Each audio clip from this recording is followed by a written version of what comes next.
Assalamualaikum Datuk.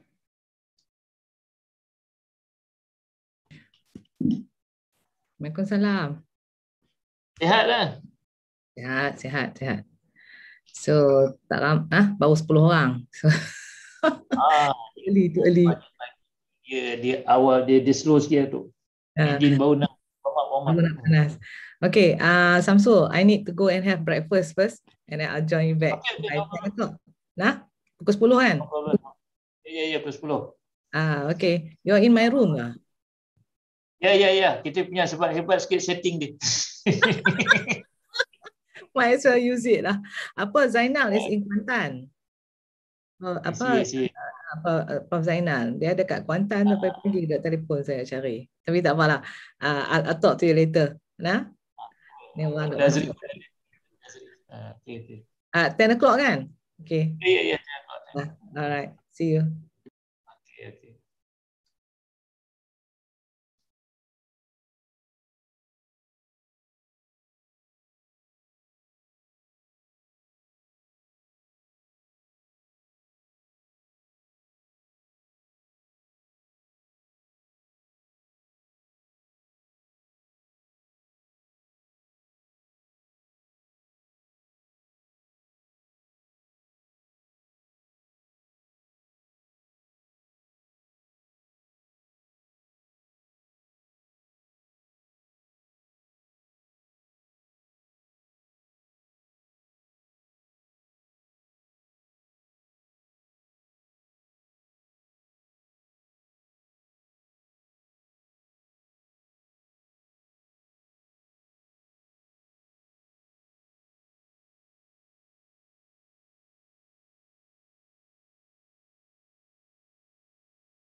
Assalamualaikum Dr. Azri. You're muted.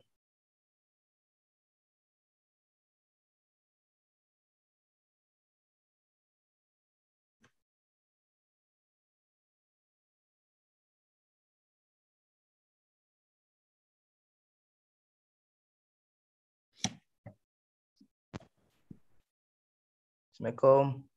Assalam. Alhamdulillah. Nervous dah. Nervous. Pasal apa Profesor Samsul suruh you kau try lah. Itulah. Dalam live ni you kena cuba walaupun sekali kena cuba. Ya, insyaAllah. Don't worry. Tak ada masalah. Susah-susah Samsul. Ada.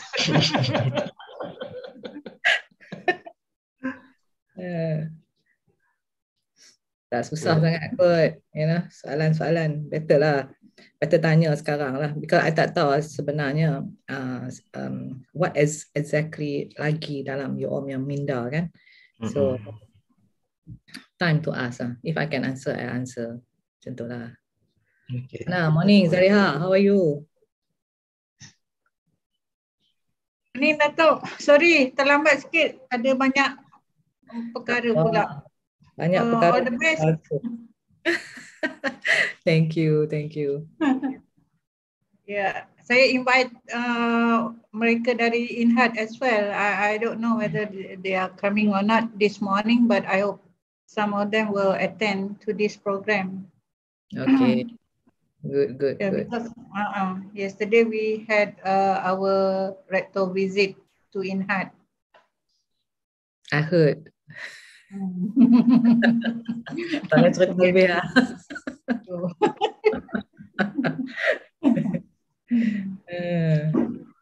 Tapi nak buat center kat janda baik lah Datuk. Adalah dengar-dengar macam tu lah. Apa, we'll discuss that later. Ya, insyaAllah Datuk. And I'm in Kuantan, I'll discuss. I'm going back. I think the week of the 24th tu, I ada full time in Kuantan. So we can be discussing kot now, Samsul, Lokman, and all those. To see what else can be done, especially that the 400 acres. A lot that can be done. Yeah. We should have about 79 or 80 participants as registered for this program, Datuk. Tak, baru 33 ramai tak bangun lagi kot. UIA semua dah 100% on campus Ya. 100%, okay. Sepatutnya. On the way Datuk, on the way. Okay. Nak tukar background je. I nak kena design a new background. So, design new background yang kata UIA Ibnu Sina Chair. Kan senang. Betul Datuk. Tengoklah lagi suara Fahmi. Fahmi, you are there kan? Fahmi ada kot. Ada, Muhammad Fahmi. Dia tak dengar kot. Dia buka je tu. Beauty dia buka kat ni, lepas tu tak ada video, we don't know whether they are there or not. Exactly. Itulah masalah kita. Bukan masalah. It shouldn't be a masalah. Ini is our facilities kan. Maju ke depan takkanlah facilities macam Taman Tok Kaduk. Liana ni daripada Gombak ke daripada ni? No, Liana. Oh, Liana. Bukan Datuk, ni bukan dari Gombak. Oh, okay. I guess from Kuantan. Yang itu Lihana. Oh, Lihana. Yang Abuma ni macam familiar ni. Tu budak tahfiz lah tu. Budak tahfiz. Pakai mask. Padu.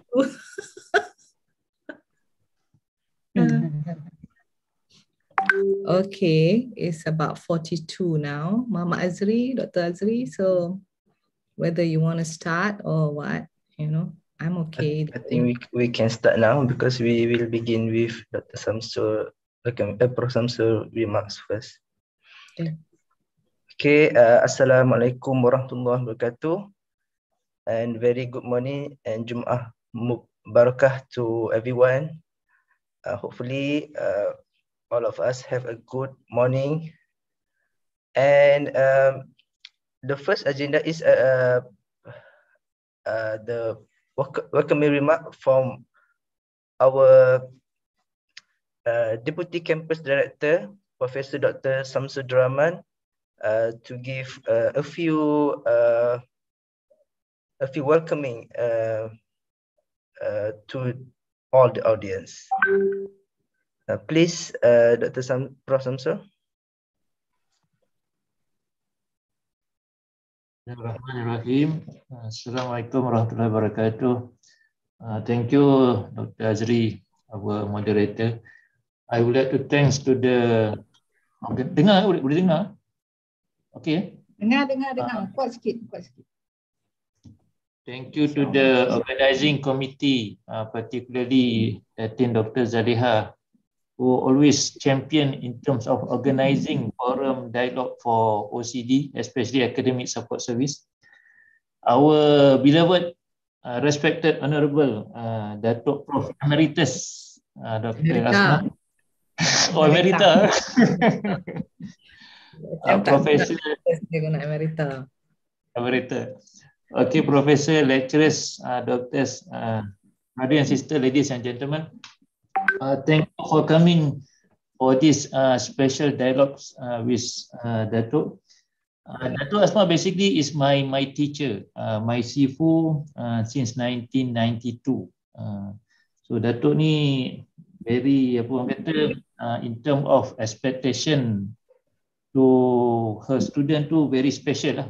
Any student yang fail ataupun dia not up to her standard, normally label as kuda kayu ada tu, kuda kayu rasanya. So those yang kena kuda kayu tu after that become better person, very much improve mentally and physically. So I think this is another session for us lah tu. Hopefully not kuda kayu lagi lah. I really appreciate that if you can touch, because this topic is very interesting, autonomy and governance in university. So we really appreciate if Datuk can touch a little bit on the establishment of institute. Because in our university, we have several institutes. For example, Institute A, they have the burst of certificate, but they are lacking in terms of support staff. But another institute, Institute B, for example, they don't have burst of certificate, either from Senate or from KPT, but they have strong support staff. That's why we also confused which one, what is the best direction actually. And we in Quantum, we are planning to have another institute, the new institute, which we plan to follow the proper establishment from A to Z, so that people won't query after that. So we really appreciate if Datuk can touch on that matter. And I also not mean to talk a lot, just finally, I really appreciate if Datuk can share your tips how to be indispensable at works. Even though you already pension, but people still looking for you, still admire you, asking your idea. So any tips, how to do that, how to be indispensable at work. So I think that's it. Thank you very much for all the audience for coming, and thank to the organizing committee for giving me chance. So back to the MC. Thanks. Assalamualaikum warahmatullahi wabarakatuh. Okay, thank you, Prof. Samsul, for his brief speech. Now it is what all of the audience wait for. Okay, the Prof. Emerita Datuk Asma binti Ismail is a huge name in our national education circle. She need no further introduction because if it quite takes time to read her vast CV, but briefly, with her vast CV as a former VC of USAIM, USM, and as well as Director General of Ministry of Higher Education, she has every right to teach us or share the topics on autonomy and governance in university. So without further ado, I would like to call upon Professor Emerita Datuk Asma to deliver her talk. Okay. Tafadhal mashkura. All right. Bismillahirrahmanirrahim. Assalamualaikum warahmatullahi wabarakatuh. Salam sejahtera. Very good morning to everyone. Terima kasih banyak Dr. Azri for the kind introduction, and terima kasih banyak juga kepada Professor Samsul for also the kind introduction that was given just now. I have mellowed since the younger days of being a more aggressive and calling students kuda kayu, but like I said, you know, hopefully they all turn out better. But these are what you call characters that students will remember when you are a lecturer. There are certain characters that the lecturers have that student will always remember, and that remember, Professor Samsul, you are a student to me, you will always be a student to me, and so macam biasalah, dia kena jadi student all my life lah. Satu hari I will recognize you as an adult, but whatever it is, yeah. So itu lumrah lah seorang guru kan, dia ada anak murid dan anak muridnya tu adalah anak muridnya for life lah. Okay, so so let me now share my thoughts on this particular topic. Azri, nampak kan slide saya? Nampak kan? Nampak, Datuk. Okay, thank you. All right, so ladies and gentlemen, I've been given the topic of autonomy and governance in higher education. So let me start by saying these are the scope that I will be covering on the global perspectives of autonomy, the and governance, on the Western influence in the formulation. I think at the end of the day, you have to understand what Malaysian higher education models is all about, because sometimes you think you know, but sebenarnya you also not familiar. And this kind of talk usually is not given during your orientasi sebagai seorang akademik. Sebab tu ramai, mungkin even ramai dalam administration of the university juga tidak mengetahui tentang perkara ni, ya. Dan I will be touching on a case study of HICO and the formation of COEs. And you cannot talk about autonomy and governance if you don't touch on AUKU. So ramai orang ada pendapat sendiri-sendiri tentang AUKU. So I would like to clear also some of these cobwebs regarding AUKU yang bila kita tak tahu dan kita dengar cakap orang, dan kita terus terbawa-bawa dengan what this AUKU is all about. But let me begin by saying that nothing is more solid than the traditional brick and mortar university, and we think that the university as we understand it today will still be here tomorrow. But if you now go into the campus of many of the universities in Malaysia, you find that the campus is rather quiet, very quiet, tak macam alive, macam what it used to be pre-COVID. So COVID has done a lot of apa orang kata limitations to the freedom of the students. They can be on campus, but they don't have to come to class, just so that they can be on campus to access internet, that kind of stuff. So the lives even of students on campus is also changing. So we are seeing these changes that is now happening in the 21st century. And of course, we are living in a changing world, facing many unknowns like the disruptive technologies, the global economic crisis, the pandemic, as we are now experiencing with COVID-19 and all its variants, Omicron. And then we have global competition due to globalization. We continue. I will touch upon globalization and kind of impact it has caused us, an accelerating pace of change due to the digital age. And all of this have created a disruptive change, not only in our lives, but also in our livelihood.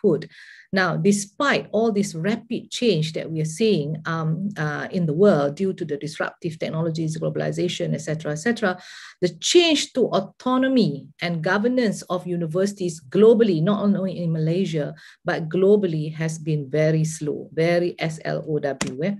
So, around the world, higher education basically is under pressure to change. And higher education is growing fast, and its contribution to economic success of the country is now seen as vital, because this is the place that will now create the assets of the country for the future, which is the talent development is now happening in the universities. So we are creating, nurturing people, students, or the future generation in our degree programs, in our postgraduate, in our, also in the research that we do. We're creating hopefully impact to the society and also to the industry.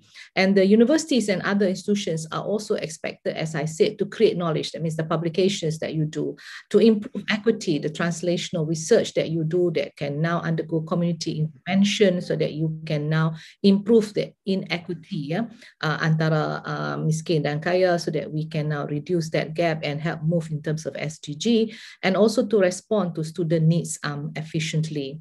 And the universities are also increasing competition among us also. Kita curi-mencuri quote-unquote staff, kita curi-mencuri students, and then kita juga compete for research funds, and kita also compete that with IPTA, IPTS, and also among the universities internationally. So macam the universities in Malaysia, but what we need to have is a new paradigm that says, work together to fight outside. Patutnya macam itulah, tapi kita usaha dan lebih rela lagi bekerjasama dengan universiti luar daripada di antara universiti dalam Malaysia. So this kind of paradigm shift need to happen. We need to work together in order to compete outside. That is what I believe that we need to be doing. So in today's complex world, many feel that direct management and control by government is, many feel that is no longer appropriate. And so therefore, because many feel that university models are changing to cater for these new challenges that we are now seeing. So the real question is how the governance of higher education can ensure satu, kita nak jadi independent, right? But at the same time, we want to be able to get money from the government tanpa interference from the government. And then while kita juga perlu sekarang ni memberi bantuan untuk enhance the economic and social objective of the nation. So this is the kind of balance that we want, right? So the new approaches to governance, I'm talking about globally first, because sometimes you complain about what is happening in the country without understanding and comparing what is actually happening around the world. So I will show you the world first and then bring down to Malaysia. So new approaches to governance in OECD countries, actually they combine authority of the government and the power of the market. Remember, the university is also not in isolation. We are also driven by the power of the market. All right. So public funds are allocated to us. Remember, we get our fund from Parliament. So it means from the rakyat. So basically, the OPEX money, the operational money that we get to run IUM or any of the universities in the country is a lump sum that is given for the students and given to the universities. And this method of giving this lump sum is all right, provided this is given early in the year, so that now the university can spend. Remember, this lump sum includes your salary. So if this lump sum doesn't come in, your salaries are also affected. Meaning to say the university kena guna dia punya bank account dia sendirilah untuk bayar gaji tiap-tiap bulan. And if the university is in a negative deficit, then you have a big problem. That means mungkin tak dapat gaji lah. So institutions, although you see, and then you rasa macam, oh, when I was in UK, when I was in US, tak ada pun macam ni, tak ada interference from the government. You nampak macam the universities are having freedom, but actually you have to ask at what expense. Apa yang berlaku? Nothing is free. For as long as you get the money from a government, nothing is provided free. Ingat tu ya, there's no free lunch. So in exchange for what so-called autonomy that you begin to see in the universities that you graduate from in the world, the government actually will seek to hold the institution to accountability by actually linking the funding of the university to the funding that the government give is linked to university performance. And how do you measure university performance? Well, most of the time they use ranking lah. And so does our government, they use ranking. And of course, publicly assessing quality. And how do you do that? By having institutions like MQA lah. So basically MQA like ni is not just in Malaysia, it's all over the world. So higher education institutions globally have to work hard to actually meet the funding and regulatory criteria, at the same time strengthen their market position to attract students. So you see a lot of the things that is being done globally is also being done in our country. And when you start to think that you get freedom and the government says this, so in exchange, you also begin to see lembaga of ataupun the majlis of the university, the external members like ministry officials, like politicians, corporate members, all begin to sit on our governing bodies. Faham tak? So that is what is happening, which is now formally dominated by academics. And therefore, once you start to have all these different kinds of people in the university, especially on the university board, you begin to see the erosion of autonomy is already beginning. So in short, higher education reform leading towards greater institutional autonomy has often been substituted with one form of influence or control by the government or another. So as far as I am preparing for this particular talk, and I found the paper from OECD, only Mexico sebenarnya has full autonomy to decide on tuition fees. Lain, even US kebanyakan private university, so they can do on their own. Japan, Korea, all these countries actually do not have full autonomy to decide on the tuition fees. So beginning to sound like Malaysia, right? So how then do we create this balance between academic mission and delivering for the nation? So to address the question, the government is tackling a range of related issues around the governance of higher education. And it looks at the degree to which, so basically autonomy ni cannot be given in full immediately to every university. Sebab every university ada dia punya idiosyncrasiesnya dan cara dia mentadbirnya, sometimes very mature and sometimes very immature. So therefore you cannot simply give public money to an immature university to now handle it. So specifically, this involves considering the changing patterns of governance in higher education with regard to how much freedom institutions have to run their own affairs. The extent to which they rely on government funding, everything kena minta government, then we have to also see the ability of that university to now stand on its own. And the changing ways in which higher education system itself is also changing and subject to quality assurance and control. And then we see the strengthening of the governance of the institution beginning to increase, especially with mature universities. And then also as the things are changing, we also have new expectation of university leaders.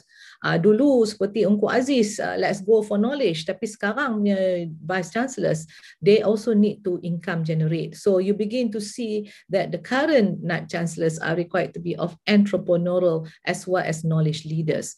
So higher education institution, basically, whether you like it or not, need to undergo this creative balance, creative balance lah, of academic excellence, the capacity to deliver the national objectives, and of course, being able to at least generate income so that you can show financial viability, and also to show your values. What exactly are the traditional values of the university?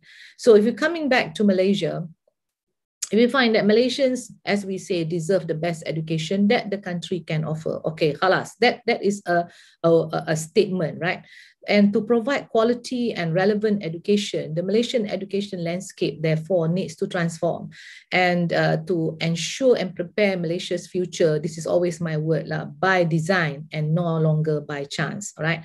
I don't think we can afford anymore to do things by chance, macam ikan bertelur anak banyak-banyak and hopefully one or two make it. We can't afford to do that. Every child who comes into the education system deserve the best education that the country can offer. So autonomy and governance of the university is therefore important if we want to accelerate and facilitate higher education transformation.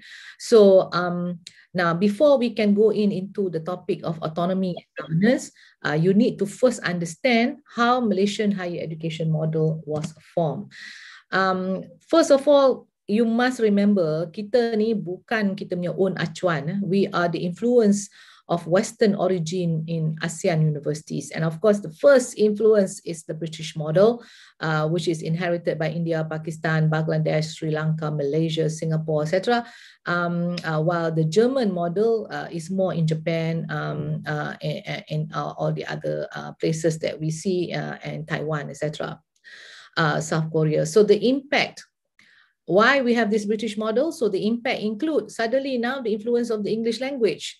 The idea that university must be meritocratic. Nampak? Bila kita berkata, wah, kita punya intake UPU mesti mengikut merit. Itu main pada mana tu? Main pada British influence. The importance of scientific research, the notion of academic freedom and institutional autonomy, all that actually came from the British model. Then we are hit with the era of globalization. All right, kan ada kata the rapid change that is impacting higher education, and suddenly now we are influenced with global trends like massification, like marketization, like bureaucratization, internationalization, everything now we start to now say, oh yeah, kita kena buat semua benda ni lah. Macam mana nak bawa foreign students in large numbers, you know, we have to market ourselves, we have to do some drum beating to bring in the students and the best academics to now come into the country. And this globalization, jangan fikir kecil, actually now is influencing us to the point of no return, in the sense that global influence on higher education include international benchmarking. Sebab you want to be, you know, standing on the shoulders in the MD out there internationally. So therefore, how do you compare each other? So one way is ranking lah. So kalau you tak nak ranking, then what is the plan B, right? So there is a need for greater use of English, obviously, and strive towards. And suddenly this notion, university kita tak cukup lagi, we need to move to world class. And then, of course, the meaning, then we undergo transnational means to have international universities in the country, right? Like Reading, like Nottingham, like all this, Harold Ward, yang sekarang semuanya menapak di Malaysia, right? And of course, and our education to converge with ASEAN universities, which is all basically in line with the Western universities. So as a result of this globalization and the need for internalization, ASEAN universities are actually now adopting the Western practices and standards, which may go against the kind of Asian values that have been embedded in our society. So whether we realize it or not, this is something that we need to now realize from this talk. So eventually the ASEAN universities begin to show what we call the concept of hybridization. And then that yang kata global pun nak, local pun nak. So we begin to show this concept of hybridization. So the British model now plus American model is now what we call the Malaysian universities, right? So as the years went by, expatriates and local academics which are trained in US, people like me, were then hired, and then soon the American influence now start to come in, and as bermula tu, the higher education is always manned by and managed by people graduating from the UK, and eventually you have people from the US now taking over, that graduate from US, including me, that now take over management of the country, and then we begin to see a melting pot of both the British and American influence, right? So many of the Malaysian universities today adopted, you remember semester? Okay, my semester tu pada mana? So semester, credit system, CGPA. So whether you realize it or not, they are all coming from the American influence. So some of the universities have schools, like you call yourself kuliah, but actually in USM is pusat pengajian, or schools, and in UM is faculty. So you have differences in that, and many of the programs are multidisciplinary approach. So the American nomenclature of professor and associate professor, wow, macam teringat lah kan, deja vu, all this now actually is American influence. So we begin to see now Malaysian universities now become the hybrid of British and now the hybrid of American.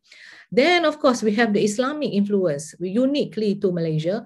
The unique features of Islamic education now, which is to bring back religion into the curricula and to infuse the Islamic revelation with scientific knowledge. So Islamic higher education therefore begin to mold the souls as well as intellectual humility.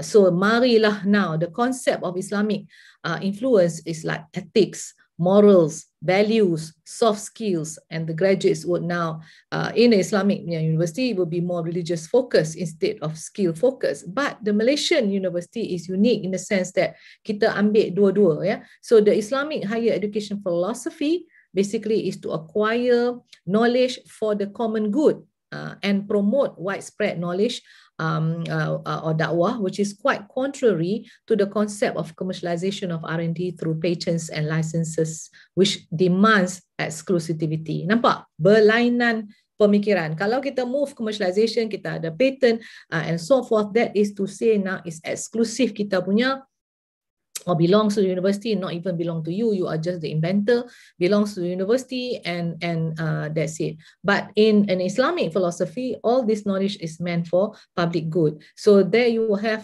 already a mismatch dari segi ideology. So in other words, the outputs of any R&D effort from an Islamic perspective should benefit the bottom billion and not just commercialization for profit.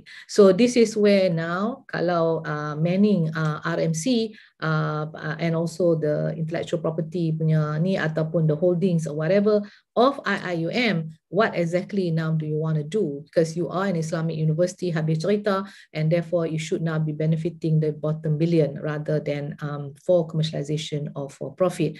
Therefore, the Islamic influence on universities would be another form of hybrid layered on the British and then on the American. And this is how now we come up with higher education sejahtera lah, apa benda lah, that now says values-based education, or what we call humanizing education, now comes to light as a new model. But this model yang ada British, campur American, campur layered lagi dengan Islamic influence. Islamic influence is not just about Islam, it's about ethics, morals, values, soft skills, etc., which is values-based education, is no longer just a privy for Malaysia, tetapi banyak international countries juga follow this particular concept and agree that maybe a resetting of higher education is now necessary in order for us to now move values-based education, not only in Malaysia, but also worldwide. So now you begin to see what exactly is the formation and how the mold is changing each time for the universities in the country. So Adakah Malaysian universities pernah mendapat autonomy? The answer is a big yes, and that is with Universiti Malaya. So Malaysia, this is now pre-1971. For those who are not born yet, tak apalah, but just know that this is history. So Malaysia basically is an interesting case because not only it has a very strong British influence, but it's also a very strong Muslim country. So Malaya at that time had been under the British rule, of course, since independence in 1957.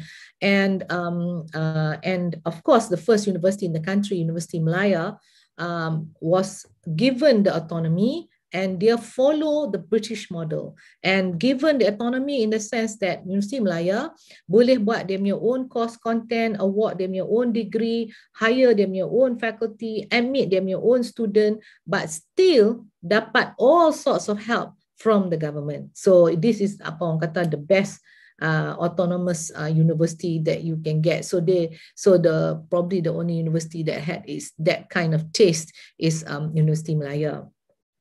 Then of course we begin to lose our autonomy. So basically you need to ask when and why we begin to lose this autonomy. And the Western models of the university with their knowledge structure and organization and their curricular standards and their local function, ladies and gentlemen, could not meet the needs of a multi-ethnic society. Sebab, British being the biggest influence, mereka ni semua homogeneous society. Kita ni ada macam-macam multi-ethnic society. And in the very beginning, Universiti Malaya is always manned by expatriate, and expatriate academics are basically not concerned about local problems. They are more concerned about whether they're meeting the standards of the mother country. So local academics, then on top of that, kita juga ada local academics, sometimes more British than a British, those who come back from London, etc. The local academics who had the Western training were also into Western educational perspective and intellectual culture and professional expectation. Sama macam mereka ni balik daripada UK atau US, so they also bring back that same kind of culture. So within the Malaysian universities, a good deal of the teaching and research ni bukan saya nak kata sampai hari ni pun masih not relevant to societal and industrial problems that confronted the immediate need of the environment. So in fact, autonomy that the academic community enjoy allowed them to identify themselves with international standards rather than identifying themselves with the local issues and problems. And yet, rakyat, when they give money to the university, they expect the university to be the nadi of masyarakat. But this is not happening because kita ni busy becoming very, internationally recognized. So the academics were not relevant and living in their own ivory tower. So in short, the Western models that we have been following seem to be divorced and isolated from the political, from the socio-economic development of the country. So of course, now you're going to see some changes lah. So, and that change memang kena penampak gagap in May 13, 1969, right? And that actually changed the history of Malaysia and is a watershed moment for Malaysian higher education. Because following the racial riot, universities all fell under emergency ordinance number 74 in 1971. And steps were therefore taken by the Malaysian government to remedy. Maknanya in 1969, there was room for the government to reset the higher education and what it should be doing in the country. So the ordinance was then replaced by AUKU, which is University College Act 1971, Act 30, which provided a common legislative and regulatory framework for all universities in Malaysia. So AUKU juga dipanggil UCCA, so provide the legal framework for the establishment of universities in Malaysia. So the UCCA also gave the government, pay attention, with the advent of AUKU in 1971, the UCCA gave the government the right to intervene in the maintenance and administration of the university. So what we are seeing happening in Malaysia today is no different than what the government is also doing in other countries globally. So like I said, autonomy, nothing is free, there's no free lunch. So apakah implikasi AUKU sekarang? So the autonomy of the universities are therefore curtailed and higher education becomes a strong government coordinated system. So the act ensured that no new faculty or course can be, I told you kan sama macam globally in OECD countries juga, with the money that they seem to think about autonomy, they now have to be able to show that they are good internationally, they're able to compete in the market, and that they are able to now have the same quality as that of the other universities around the world. So the medium of instruction was converted from English to Bahasa, which is the national language. So till today, actually semua teaching of the universities, hanya UIA dan USIM dibenarkan untuk mengajar di dalam bahasa Inggeris. Other universities actually have to teach in bahasa Malaysia. So the usage of the national language accompanied with the emphasis on the curriculum that is now relevant to local socio-economic and cultural needs that gave the impetus to development of an indigenous knowledge culture. Itu yang kita nak, dan bukan so that we now can become a high-tech nation, can become a nation that is able to compete globally with our own knowledge and creating our own knowledge economy. Itu yang sebenarnya kita nak. So the ethnic quota with AUKU, so datang all this ethnic quota for student admission to the public universities, which is based on the racial composition of the population. In order to effectively coordinate the implementation of this policy, the ministry then bentukkan UPU or Central Processing Unit that will now select the students for admission to the public universities. So now you faham kenapa UPU ada, and the implementation of this tightly controlled process of selection basically also eroded the so-called practice of allowing universities the freedom to determine its own admission policy and criteria. Adakah ini stop the university? Actually, no. Minimum to enter the university is CGPA 2.0. Then I have to ask, if you are in in medicine, you know, I mean, as far as USM is concerned, hanya 4.0 je boleh admit. Padahal kalau ikut UPU, minimum is 2.0. So actually the university and the Senate sebenarnya ada that power to decide. Mungkin minimum 2.0, tapi berapa yang nak masuk kat nursing, berapa yang nak masuk dekat allied health, berapa yang nak masuk dekat medicine. Actually you guys yang determine, right? So basically there you are. Walaupun ada limitasinya, tapi masih ada autonominya untuk kita practice what exactly that we want. So the government's justification for this policy was to widen the access to higher education incongruent with the needs, aspiration, and expectation of the people.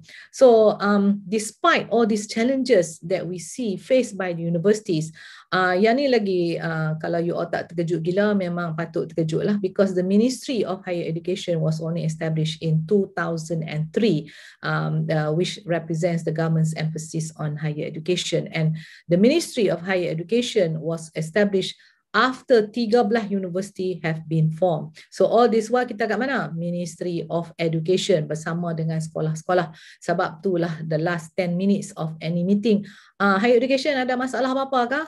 Dah lah, lepas 3 jam berbincang memang tak ada apa masalah dah lah. So this is what happened to me, because I was DG during the time where all universities were under MOE, and also I had the privilege of when we split between higher education and MOE. So now barulah kita boleh nampak a lot, you know, the blueprint, all that happening very fast in order to make this turnaround in terms of policies to cater for the needs of higher education. So after the formation of the Ministry of Higher Education, the major concern basically was to look again at the autonomy of the university. And until today, universities are still fighting for autonomy, and to date, AUKU basically has been amended 7 kali dah amended, and we are currently living with the amended AUKU, and the latest amendment was on 15th of March 2019 that allowed now the students to be totally involved in politics dan juga boleh dilantik untuk menjadi politician. Okay, itu autonomy. Sekarang ni we talk about governance. Of course dalam kepala duk tanya, ni governance ni apa benda pula dah, dan autonomy ni apa benda pula dah. So governance ni is about the structure and processes that happen within that particular individual university, either collectively dengan other universiti yang lain ataupun berlaku di dalam ni. Walaupun kita ada framework, kita ada framework yang ada some persamaan di antara universiti, tetapi setiap universiti ada juga keunikannya in terms of the governance set up by the university management and university board that says, okay, UIA macam ni you punya behavior pattern, USM macam ni you punya behavior pattern.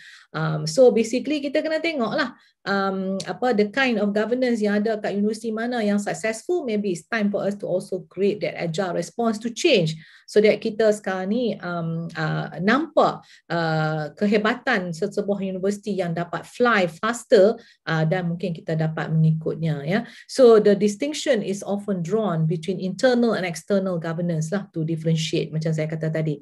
So the leadership dalam universiti ni siapa? So the leadership is actually members of the governing board, members of the vice chancellor's executive group, and also and members of the senate. Tu dia. These are the three big groups yang boleh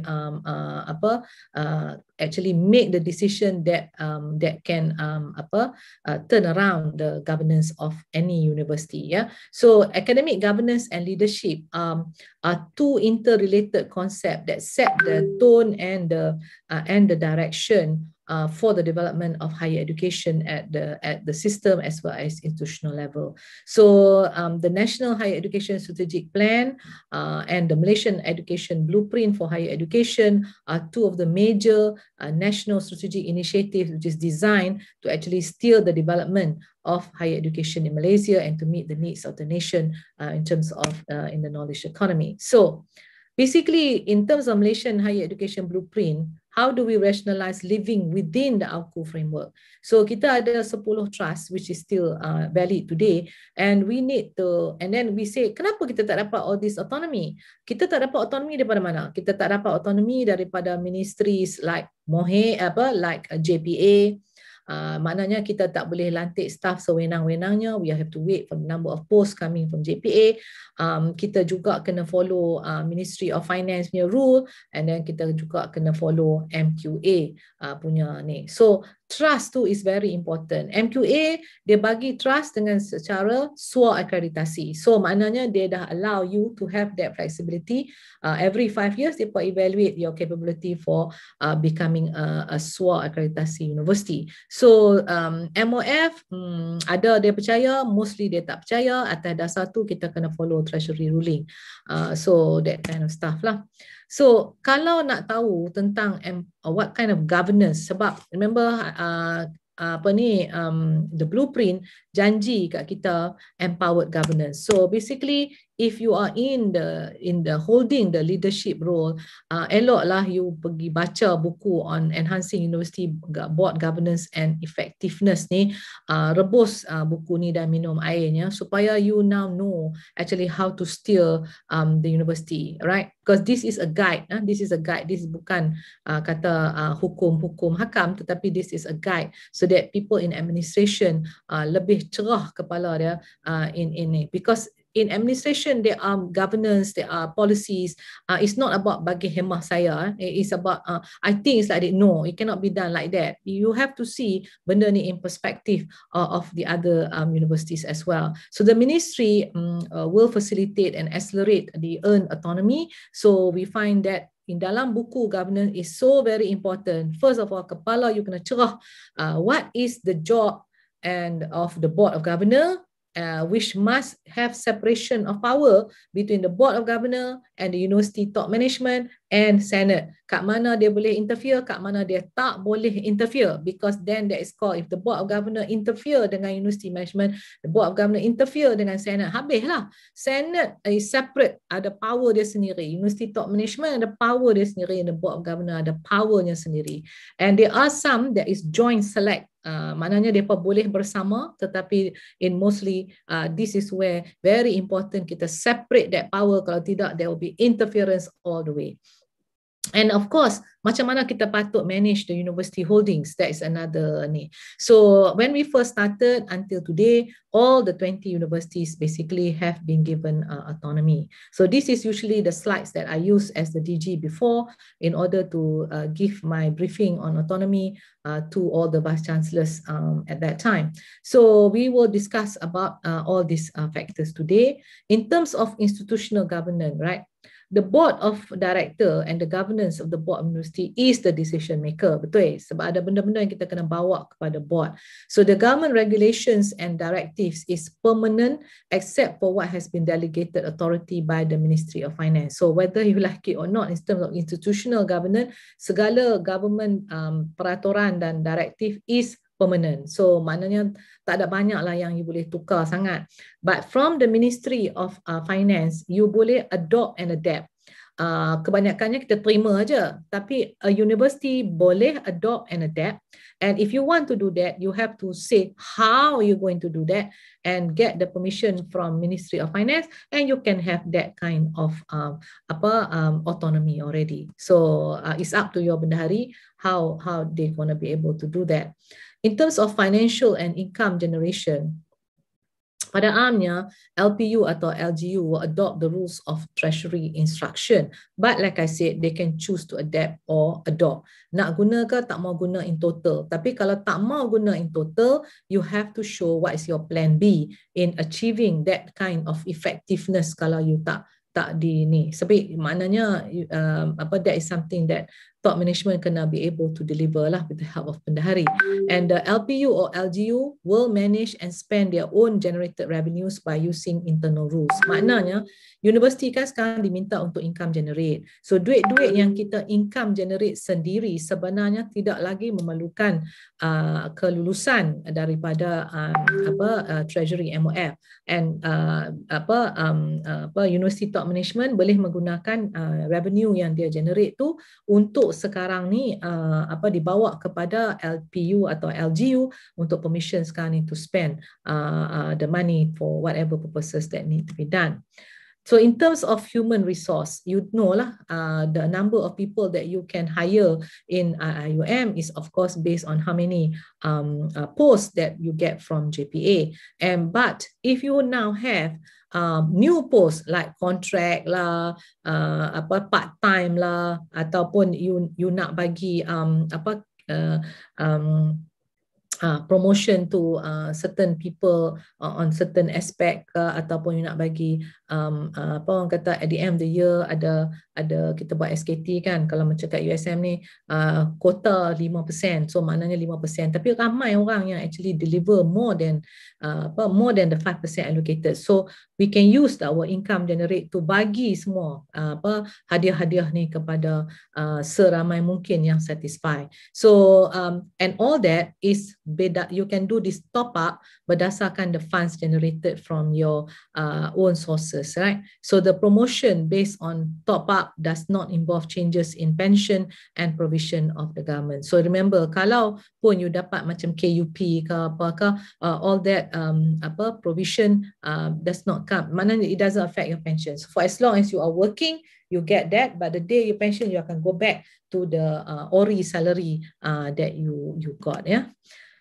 Daripada student academic dan student admission, the Senate actually, ini kena ulang suara banyak kali ni.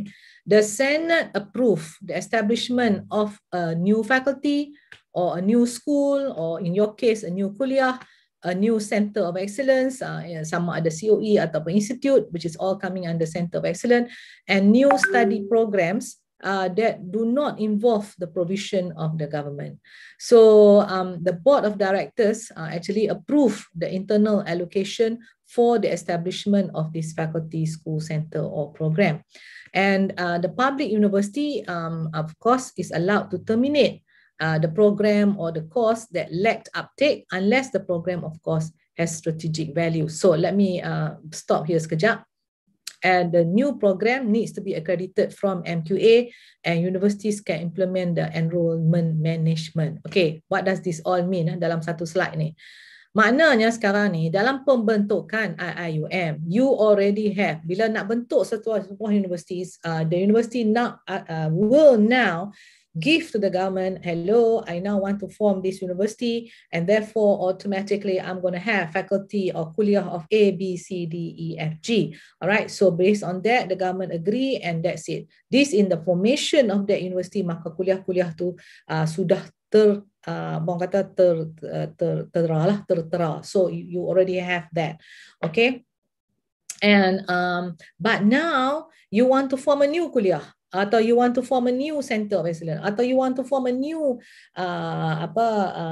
institute. So all that kena go back again to the Senate, because why? Senate dia nak establish tu sebab di dalam tu akan ada, because any faculty or school or center mesti kena ada kelulusan Senate atas dasar apa? Sebab dia kena, kalau faculty atau kuliah atau whatever, dia nak offer undergraduate, postgraduate degree program. So dia kena masuk Senate from the academic point of view. Kalau dia Center of Excellence atau dia institute, dia juga kena masuk Senate sebab dia nak adakan postgraduate program. So therefore postgraduate program juga kena masuk Senate, because Senate approves the academic part of it. The money part of that center needs to go now to the board of directors. All right. So the board of director bila dia luluskan, bukan dia luluskan the academic program, tapi dia meluluskan peruntukan of the university from the university's OPEX money to now be given annually to the school or to the center or to the institute. Faham? So there are two, the power, separation of powers is very clear. Tetapi a lot of people just kelabu asap. Dia ingat Senate ni meluluskan semua dia punya duit dengan dia punya academic program. No, people, Senate punya power, that's what I said, dalam buku hijau tu akan cerita to you the separation of power. Senate tidak ada power on money. Senate ada power on academic program. The Senate is the ultimate for academic. Apa cerita pasal duit pula? So, but the board of director have no power over Senate. The on top of as far as academic program, tak ada. The board cannot. The board is only in charge of the finance. So therefore, sebuah center atau school needs dua-dua, academic program and money, right, to run. So basically, because of that, you have to go through Senate. From Senate, dia angkat naik pada board of directors. And because what did I say? Kalau tak involve provision from the government, tak payahlah naik pergi ke JPT, kepada menteri untuk luluskan. Tak payahlah mendapat daripada surat beranak daripada KPT. Tapi obviously, people, money from that is given to IIUM will be now your operational budget for the school, for the center, for the ni. So memang satu hari macam mana pun you akan minta. So atas dasar tu, you gotta go from the board of director to KPT to allow now to have a birth certificate. So atas dasar tu bolehlah sekarang ni menggunakan duit peruntukan government. I hope that is very clear why the step by step is absolutely necessary. Unless of course you kata okay, form this center tapi tak payah minta duit from the university. You can survive on your own. Kalau macam tu tak perlu birth certificate daripada KPT. So public university can terminate the program, of course. Meaning sekarang ni kan, you all ada banyak program, right?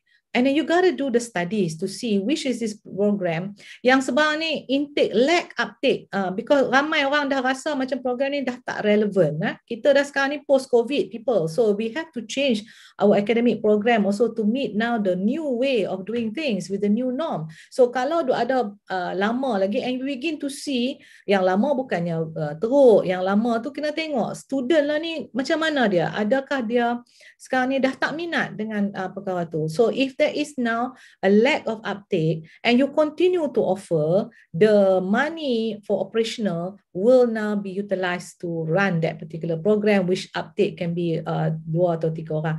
So basically Senate ataupun university management kena decide, kalaulah sekarang ni in that year hanya ada 5 orang, what is the break even point to no longer offer the program? So you have to decide 5 ke 10 orang ke 15 orang ke. If tak ada dah daripada UPU orang budak yang minta that particular program, you begin to see that that program has now beginning to lose its oomph. bring TNCA patutnya bawa kepada Senate dan menyatakan bahawa keinginan universiti untuk number one, freeze the program. Kalau you jumukkan the program, sampai bila-bila dah you takkan dapat to run that program again. Understand? So you can take the program, the deans can take that program and bring to Senate, or the TNCA patutnya dekan mana nak bawa program dia untuk di shutdown. So memang takkannya. So that's why TNCA punya office, the bahagian akademik punya office akan do the objective evaluation to see which are the program yang dah tak ada update dan mungkin kena freeze. So for me, I punya advice as chair of Senate before, I freeze first before I jumuk. So when you freeze, kadang-kadang freeze ni dia boleh orang kata on standby. Mungkin apa kursus yang you offer is so visionary that budak lah ni tak faham-faham lagi, and therefore macam like 10 years ago you offer data analytics or artificial intelligence, obviously budak tak faham what is that, so mungkin tak ada. So you freeze that, because sekarang ni post-COVID, you find that people in dire strait nakkan data analytics and those people who graduate with artificial intelligence. So then you can unfreeze the course and now offer the course. But if you jumukkan, you tak boleh dapat balik data analytics, mati you. So bottom line, fikir dulu-dululah. Senate kena fikir betul-betul sama ada nak freeze ataupun nak jumukkan. Okay. But if you jumukkan, maka bila you form another one yang bunyi macam data analytic juga, this program must go through all the rigmarole and accreditation from MQA. And when we implement enrollment management, maknanya pengurusan kemasukan pelajar, bukan mengambil pelajar itu sendiri. So that is I think ramai dah bahagian akademik dah very familiar in how to do this. So because kita punya high turnover of staff and the lack of institutional autonomy, institutional memory, selalunya shift 10 tu is not meant for the university. Shift 10 is to a constant reminder untuk Mohe sendiri to unlock the policy and continue with the empowered governance exercise. Because as you all know, we are very good, Malaysians, we are very good in producing fantastic blueprints but lousy as far as implementation is concerned. Okay, saya ambil case study sekarang ni, penubuhan sebuah HICO for example. Ini slide daripada JPT sendiri ya. Setakat ini, kalaulah ada mereka-mereka yang ada keinginan untuk form an institute ataupun a center of excellence, setakat ini, because you got to have this plan, if one day lah, you want to become a HICO. HICO is a name that will differentiate you, because ramai ministry lain akan juga ada centers of excellence. Alright, so in order to differentiate with centers of excellence done by Ministry of Higher Education compared to other centers of excellence, kita panggil HICO. So the term HICO was during when I was DG, so we differentiate that from the other COEs yang from other ministries. So HICO adalah yang diberi kepada any institute atau center of excellence yang sekarang ni datang daripada universities. So penubuhan HICO ditubuhkan oleh IPT dan penubuhan hendaklah diiktiraf oleh, like I said, dia kena iktiraf oleh Senate, dia kena iktiraf oleh ahli lembaga, and then baru dia kena angkat naik kepada JPT. So if obviously if you don't have the Senate punya kelulusan, and like I said, Senate kena lulus for the academic, lembaga kena lulus from the financial, and then all this naik ke KPT dan dia kena ada birth certificate. So if you want to do that, TikTok from the day Senate ataupun KPT luluskan, okay, you ada 5 tahun untuk show the track record. So basically the evaluation TikTok of HICO is happening after you diluluskan.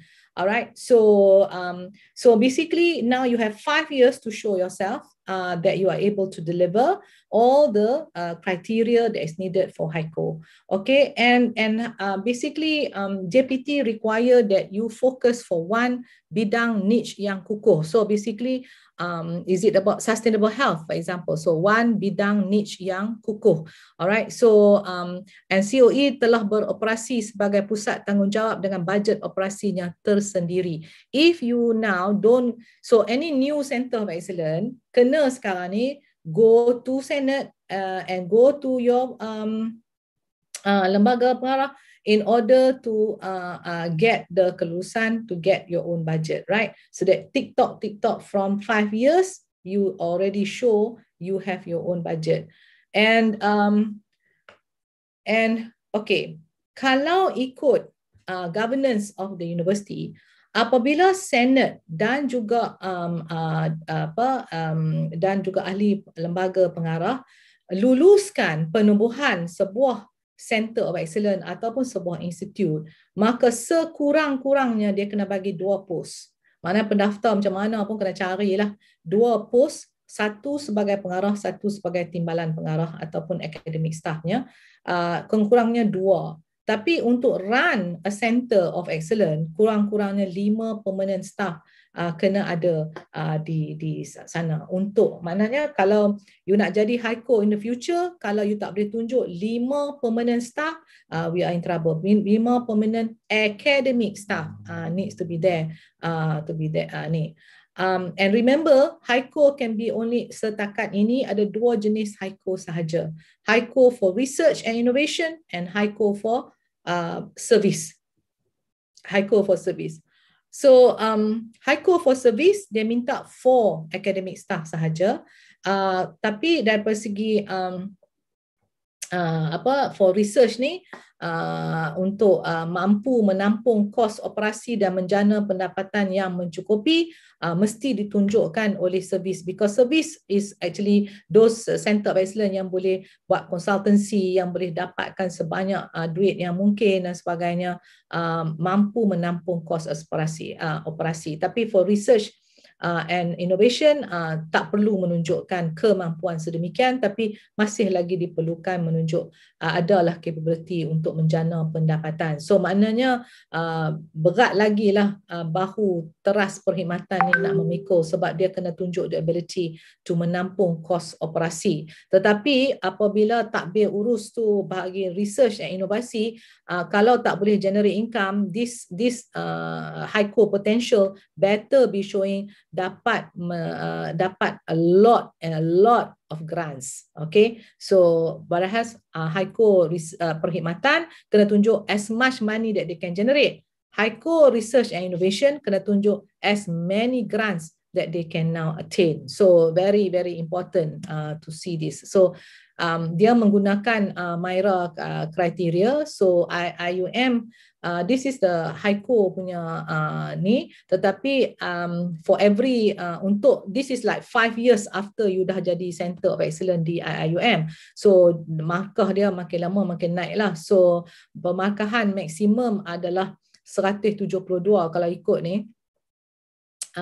And therefore, if you now follow this particular marker and able to go close to 172, so maknanya you are good enough to be considered, because the maximum marker for high court sekarang ni mengikut keperluan JPT sekarang is 172. So institutes like INHAT and IBF and ISTEC and all that yang dah existing, can they now already dah existing more than 5 years, can they now move towards 172? So this is something that RMC should look into, yeah. So but for and of course this is now watered down to allow for the formation of Center of Excellence today di IUM. So that center IUM criteria memerlukan MIRA 1, COE 85 untuk institut 100. Alright.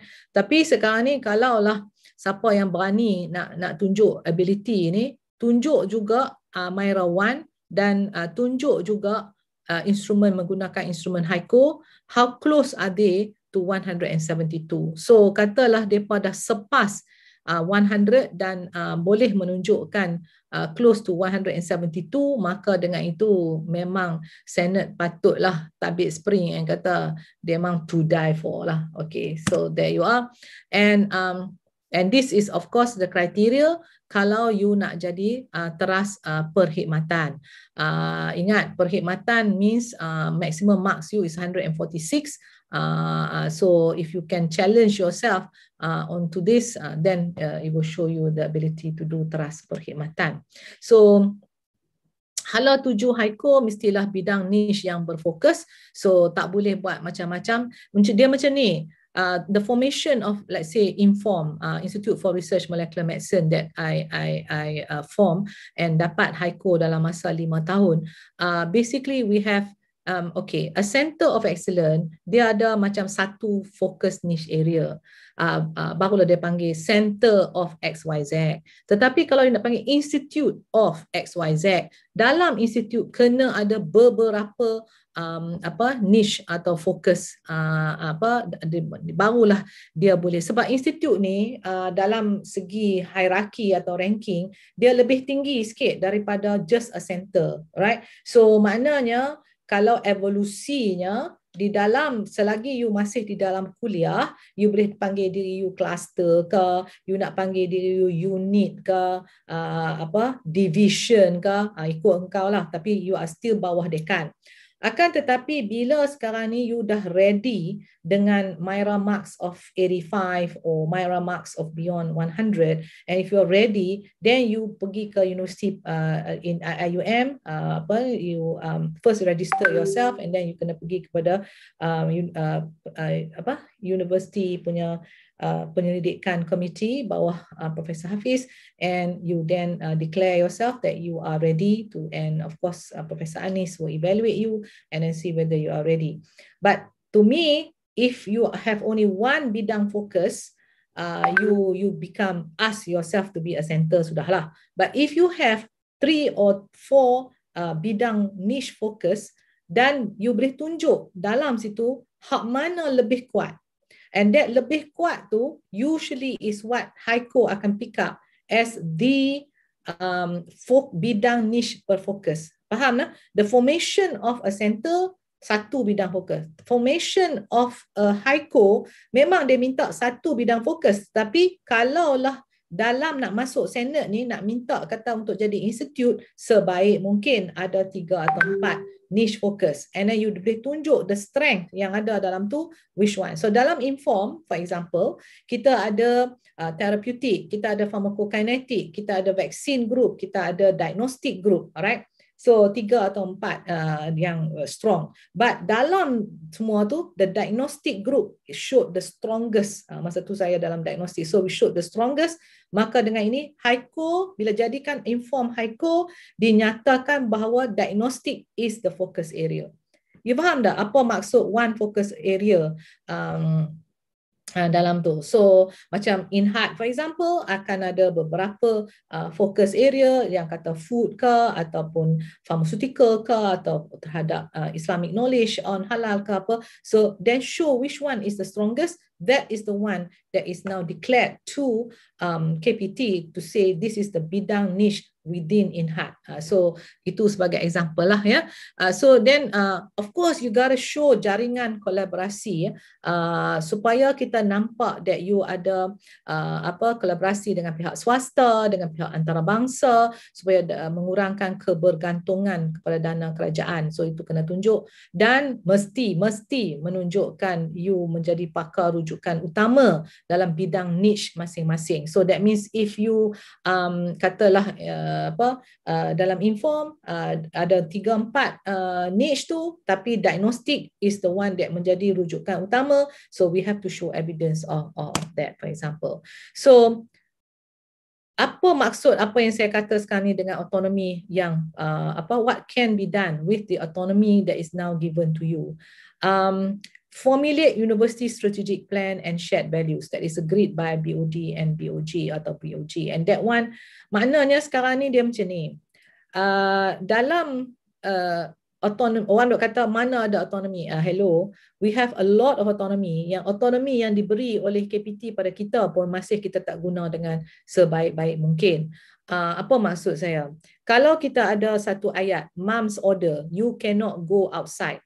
Alright, maknanya you tengok budak ni buat apa? Kaki dia keluar dari rumah ke tak? dia tak keluar kan? Kaki dia tak keluar, tapi badan dia ada kat luar.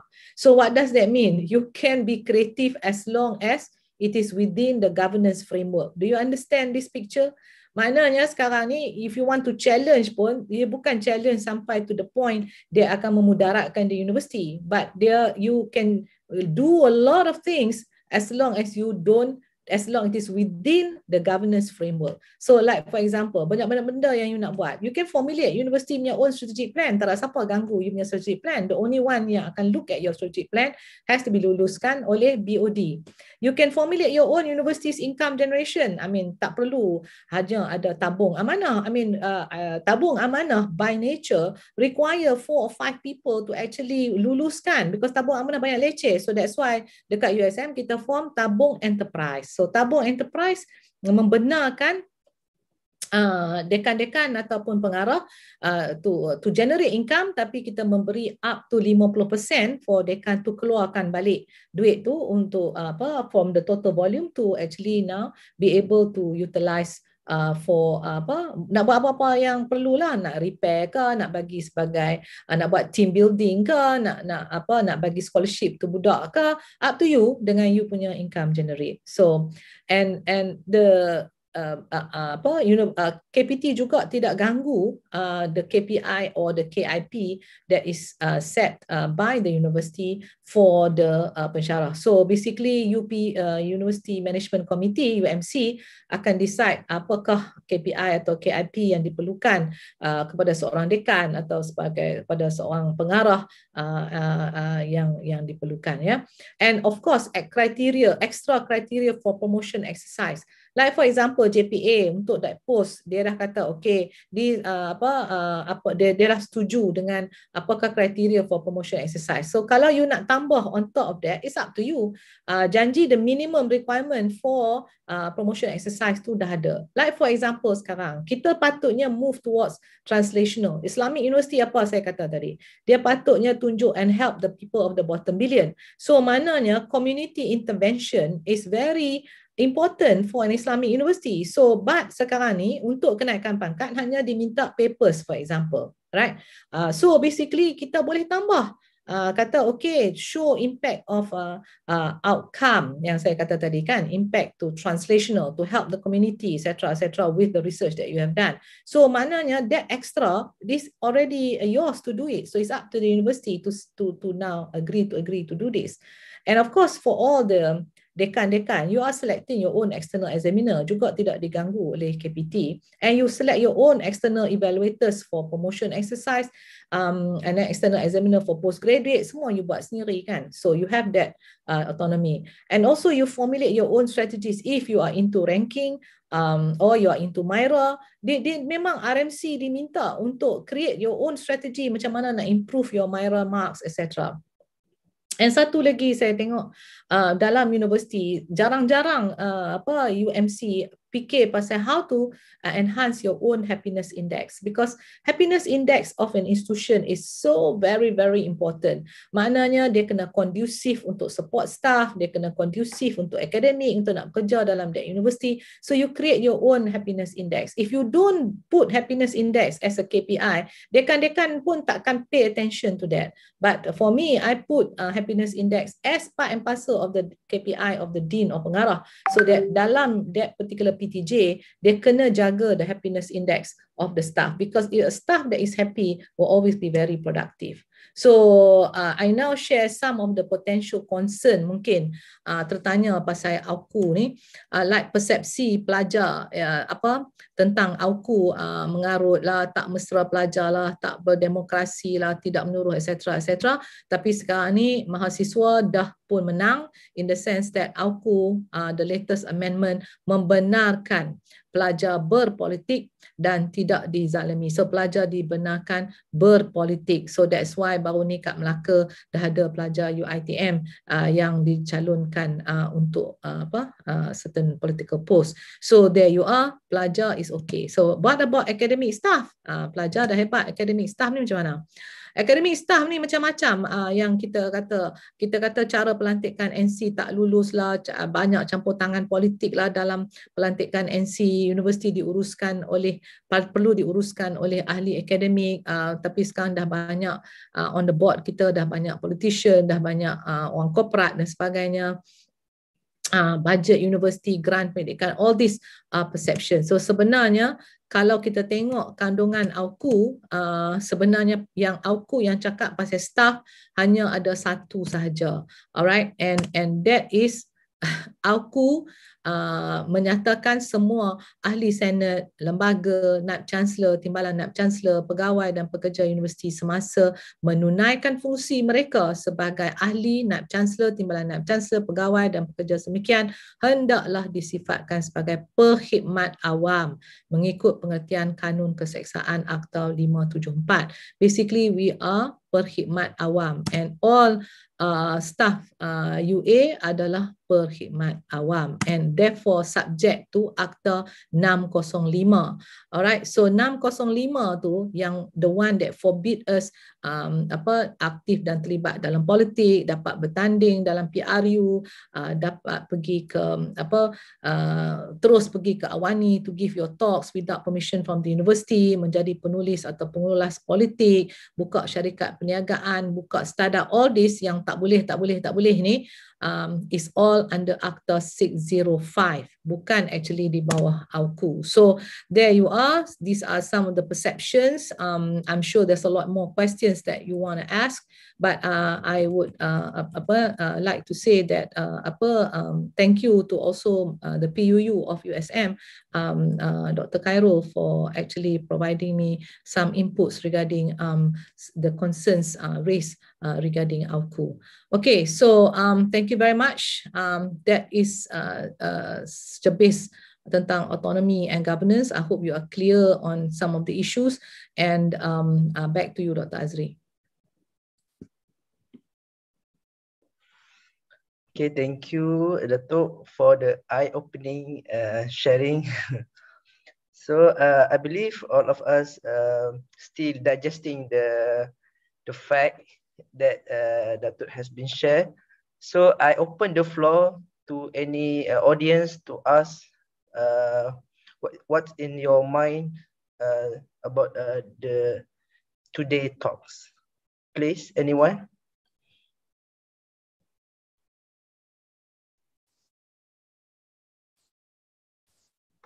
Assalamualaikum, Datuk. Ya, Waalaikumsalam. Just short question, Datuk. Recently, we have a workshop with the legal unit, and they said that IIUM is considered as a private university. So your presentation, you mentioned we as a public, the awam tadi kan, staff, government staff. So any contradictory ke, Datuk? What's your comment? Dia macam ni. IIUM ni is a corporate university, bukan private university. You are a corporate university. Akta IIUM consider IIUM sebagai corporate. Bukan private. Private is Akta Act 555. You do not belong under Act 555. Trust me. Okay, tak usah duk guna benda-benda yang tak betul. So as a corporate university, betul IIUM punya akta. Tetapi IIUM ni sepatutnya sebagai corporate tak perlulah mendapat duit untuk salary dan juga duit untuk perjawatan. Dia boleh buat sendiri kalau betul dia corporate. Tetapi waktu-waktu bila minta duit, IIUM dengan secara tersendirinya menyerahkan diri meminta duit daripada KPT untuk salary dan juga perjawatan dan juga operasinya. So masa tu dia terlupa yang dia tu corporate. Faham? So therefore, bila you menerima duit daripada KPT, you are subjected to lah all the macam saya kata tadi lah, the rigmarole of the finance, the rigmarole of the salary kan, sebab salary itu adalah berdasarkan berapa post. So therefore waktu-waktu ni IIUM memang is called a public university from that angle. Okay, so which is the three big angles of a university anyway: your finance, your HR, and your operasi. So bottom line, that's why you jatuh dari segi governance on all of that. Tapi satu hari you nak jadi center of excellence, you nak jadi HICO, you tengok HICO minta apa. So macam mana pun you punya cara, you kena follow, because this is what you, if you want, I mean, come on lah, parents can decide.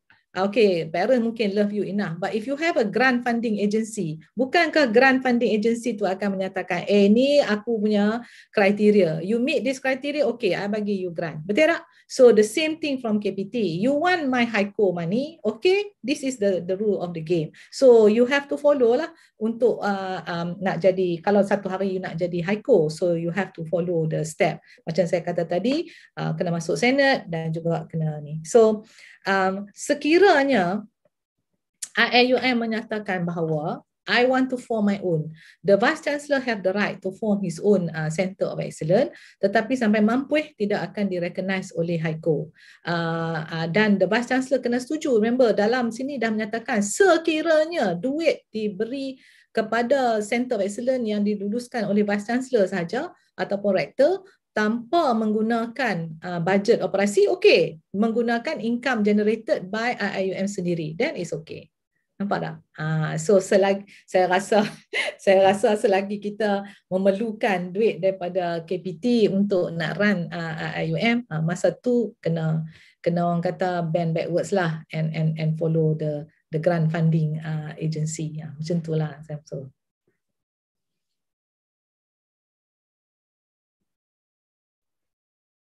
Thank you, Prof. Samsul, for the question. Anyone want to ask? Ya, sejahtera index. Sejahtera lah ni tak include happiness. So sejahtera must be happy lah. Like I said, happiness index ni is to me is very important, because you want productivity from the staff. You kena generate a conducive environment for the staff.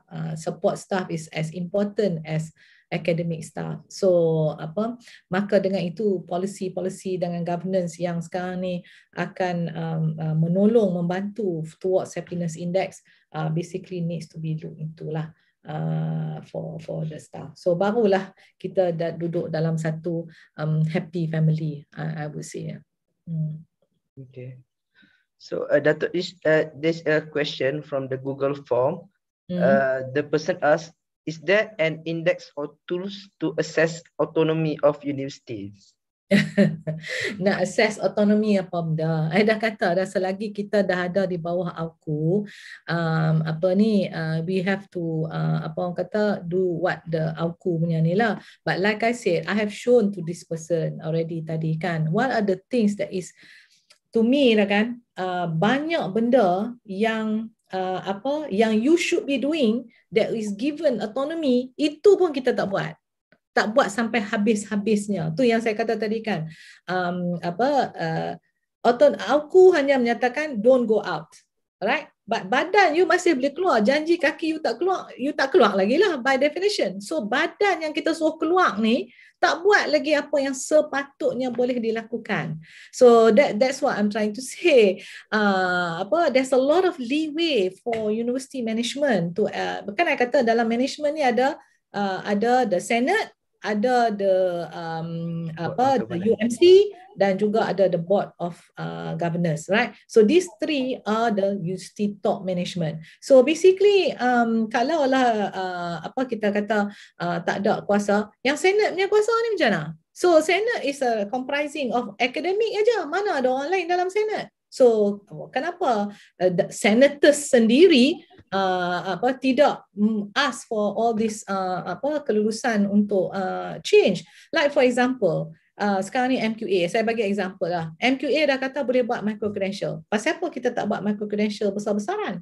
Alright, so Senate kata IAUM choose to ambil program-program yang bukan. Padahal MQA dah kata kita sekarang ni bila nak masuk TVET dan nak masuk era baru of the new norm require that most kursus must go online. Alright. So basically sekarang ni dengan COVID, dengan Omicron, dengan apa, tengoklah umrah pun kita dah block dah. So bottom line, kita nak bawa international student tak PKR 10 kali ke? Obviously kita kena PKR 10 kali before I don't know what other variants would now come in into the country. Right. So because of that, bring UIA to the world rather than bring the world to UIA. So I mean, this is my thinking lah. You know, don't get me wrong. I'm just saying this, right? So plan B kita kena now shift into focus.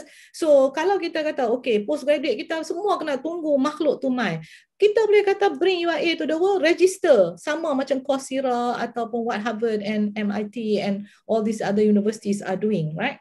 Mereka boleh register dengan kita, dapat degree pada kita, tak payah mai dekat kita. Alright. So untuk nak buat benda macam tu, requirekan dalam universiti require perlu bermestautin, perlu bermestautin sekurang-kurangnya 1 semester kepada universiti. Alright, itu ada. Tapi itulah Senate ruling, itu bukan KPT ruling. So bottom line, kalau hari ni Senate kata remove bermestautin ni, maka dengan itu kita boleh offer online. So the student kan MQA dah membenarkan 2 track untuk graduate. 1 track yang biasa-biasa ni kena mai dekat melalui UPU ni, dan 1 track lagi MQA dah kata semua kursus yang diluluskan oleh MQA boleh di-convert to online ataupun micro credential.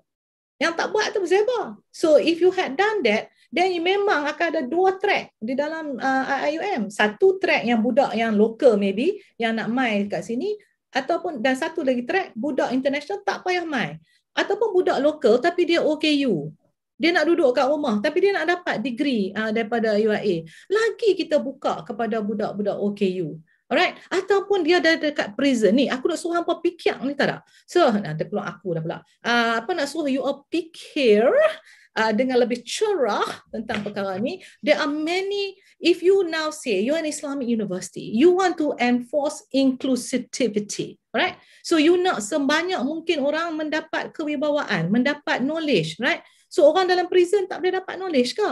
Orang dalam prison perlu online learning. Kenapa dia nak spend the rest of their life? That doesn't mean dia tak perlu knowledge. Hello, right? So kenapa kita tak offer khusus ni kepada mereka secara online? Katalah yang transgender ni apa, kalau nak main universiti banyak mungkin ada tomahan dan sebagainya, kenapa dia tak boleh buat online?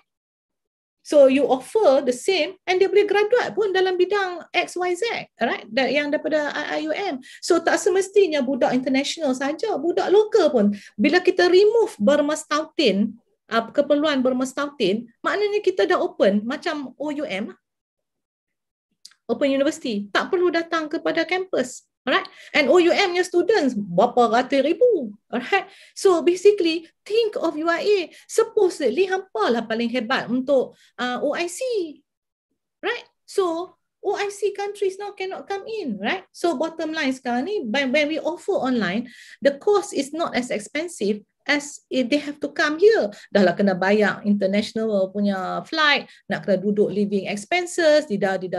Tetapi kalau mereka remain in the OIC, mereka boleh bekerja dekat negara mereka, but at the same time getting a degree from IIUM, a university that OIC respects. Why can't you think like that?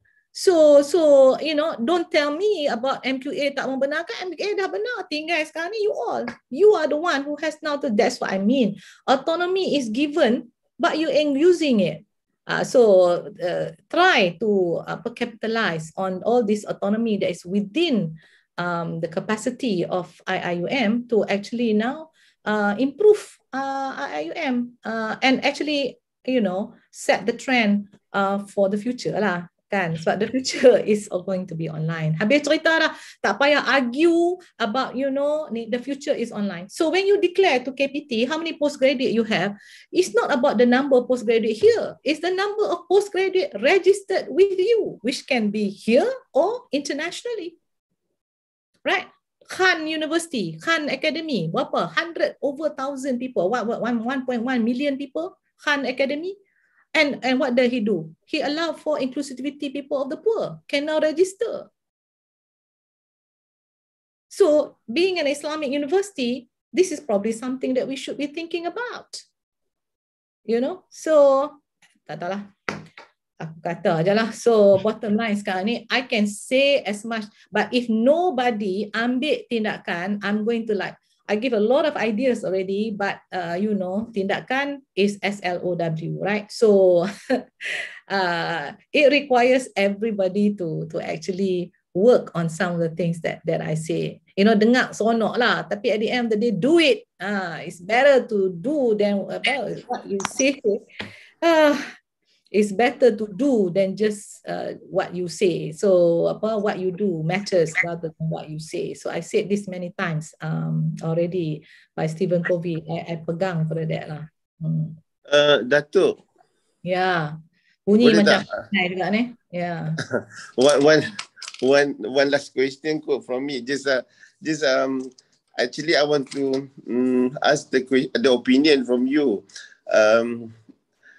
Listening to your talk yesterday and also today, I can see that a lot of staff, academic staff still don't understand. Like transdisciplinary research pun they cannot cope what it's all about, and then sometimes they also still like thinking like they have to go and study a new thing and whatsoever. So how to overcome this kind of situation, Datuk? Macam how to groom them to make them understand what the new trend of the world now, and you have come what may to just follow the trend. How to Yeah, instill to them. Dia bukan come what may. Dia basically this is the new trend, and the new trend I think is a better trend in the sense that that's why kita perlu collaboration. The new trend kata sekarang ni bukan you nak pergi belajar balik untuk nak jadi, katalah sekarang ni you are in biotech, bukan you nak pergi belajar balik untuk menjadi kepandaian PhD dalam artificial intelligence pula. Tak perlu. Basically you are in biotech. You ambil orang dalam artificial intelligence bekerjasama dengan you to see ini okay, first of all we all have to agree that we need to work in a quadruple helix. Maknanya kena ada orang industri, kena ada orang multidisciplinary daripada IUM to provide a solution to what problem. Hak tu kena identify dulu apa problem kita sebenarnya dan apa problem kita. Then kita discuss at the quintuple helix, ni dia panggil quintuple.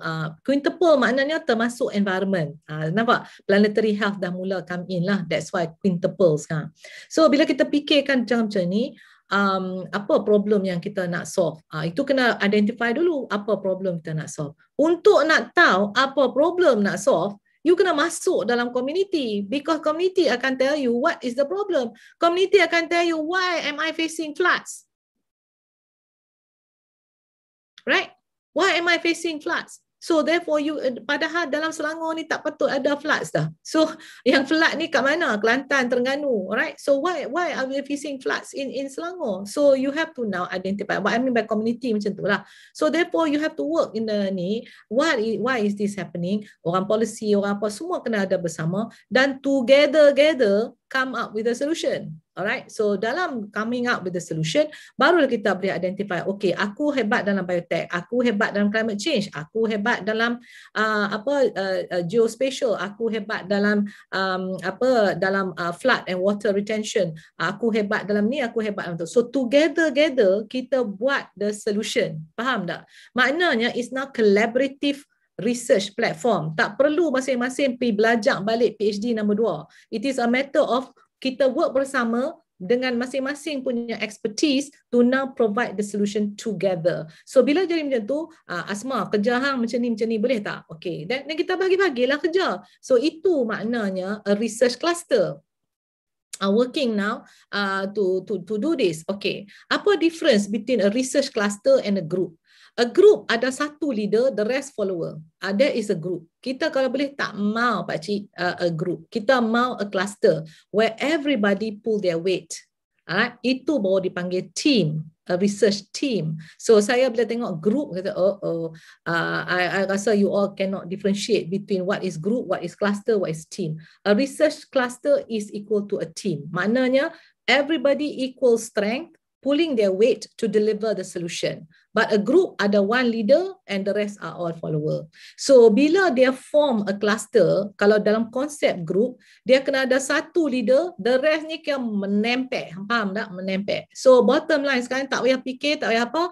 Janji pakcik sekok ni pergi cari grant, dapat duit, dia pula jadi mini mosti. Dia panggil mini mosti konsep. Dia bahagi-bahagi pula duit dekat orang. Lepas tu bila tanya, bila nak kena defend for progress of grant, pakcik seorang ni lah kena pergi defend. So bila orang tanya soalan, mampus dia nak jawab. Because dia tak boleh jawab apa yang dok berlaku kat bawah.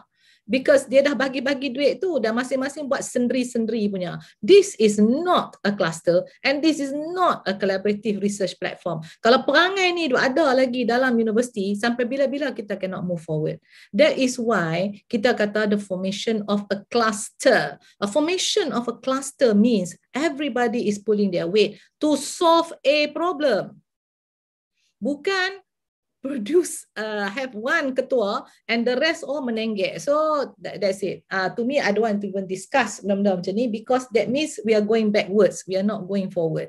So in a collaborative research platform yang sekarang ni diperlukan, because we will see when you defend for the grant, right? When you defend for the grant, it's very obvious. One leader, the rest menenggek. So this is not. You won't get the fund pun. So that is even the bottom line lah. So maknanya kita kata okay, macam mana you provide the solution to one problem. So kita tengok from people from biodiversity, people from environment, people from health, people from clinical, people yang buat community. How do they now provide the solution to the problem? So itu sebenarnya is a cluster make. Okay, so and therefore that cluster can be multidisciplinary, that cluster can be transdisciplinary. So multidisciplinary means masing-masing coming with their own expertise and provide the solution. Okay, tak salah ibu mengandung. Okay, apa dipanggil integrated knowledge. The other one is transdisciplinary, di mana bila mereka come together, they created something new out of that knowledge. Maknanya mereka merge the knowledge. Itu very difficult, Mr. Lokman. Very, very difficult because at the moment now, transdisciplinary is the ultimate lah. Kalau kita boleh ni, macam saya selalu tunjukkan, multidisciplinary is about a plate of salad. Alright, you ada saladnya, you ada tomatonya, you ada all these lettuce and everything yang ada dalam salad. So it is all in one plate, providing solution to a problem, tapi you can still see the identity of the members of the salad bowl. Faham? That is multidisciplinary working together to solve a solution. But if you kata nak buat cake, okay, that's transdisciplinary. Individual, telur, tepung, gula, sudah tidak nampak.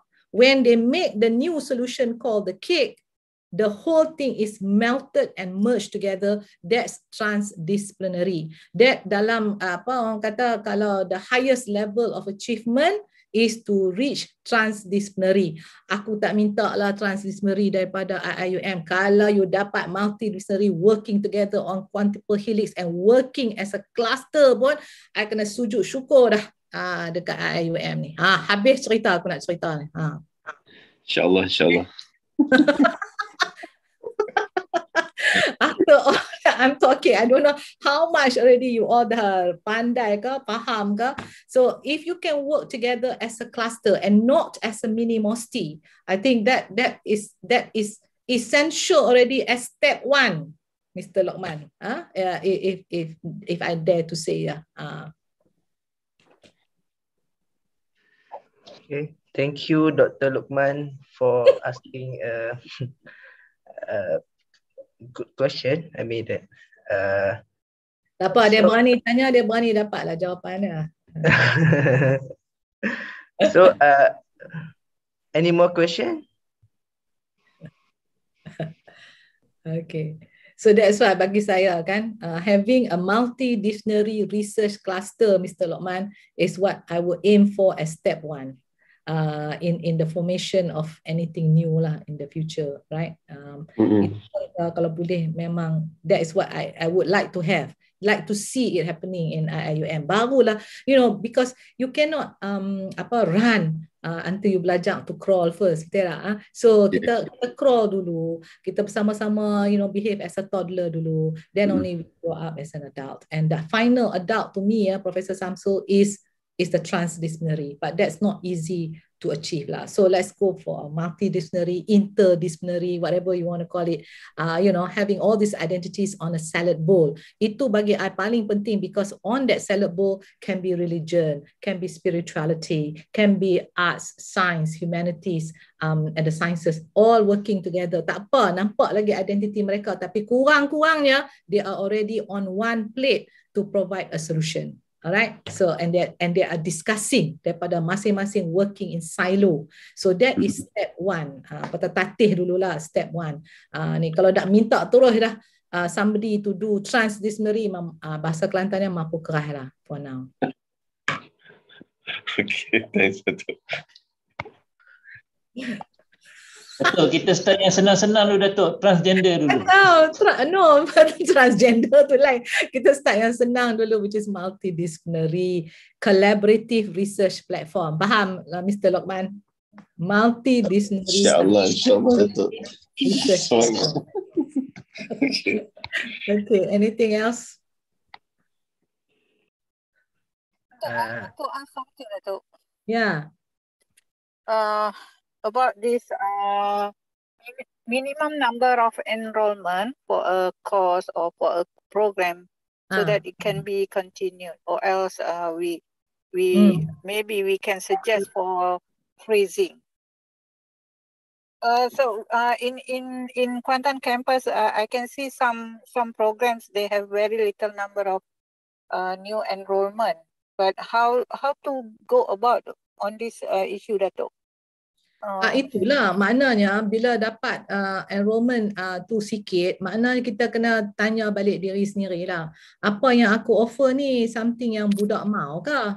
You know, so that's why bagi saya kursus-kursus ni patutnya ada a lot of survey being done. Tapi survey yang selalu UIA buat ni is like 30 orang, dan 30 orang tu selalunya lah kawan-kawan masing-masing yang hampa kenal. Obviously lah kawan-kawan akan kata ye semua, right? So you pun masuk dalam senate kata okay, no problem, everybody thumbs up. Hello. Nasib baik lah kalau ada I dalam tu memang I buang. So bottom line sekarang ni, you have to have at least 100 or more of people from various quadruple helix tu kata mau ke benda-benda macam ni. So that bila kita buat benda-benda macam tu more relevant lah khusus yang kita offer tu, you know, and that's why, because masyarakat sejagat akan kata whether they want something like this or not, and you know who's the best one? You ask the student. So buka dalam IIUM punya ni and ask the students of IIUM to see whether they nak ada something like this.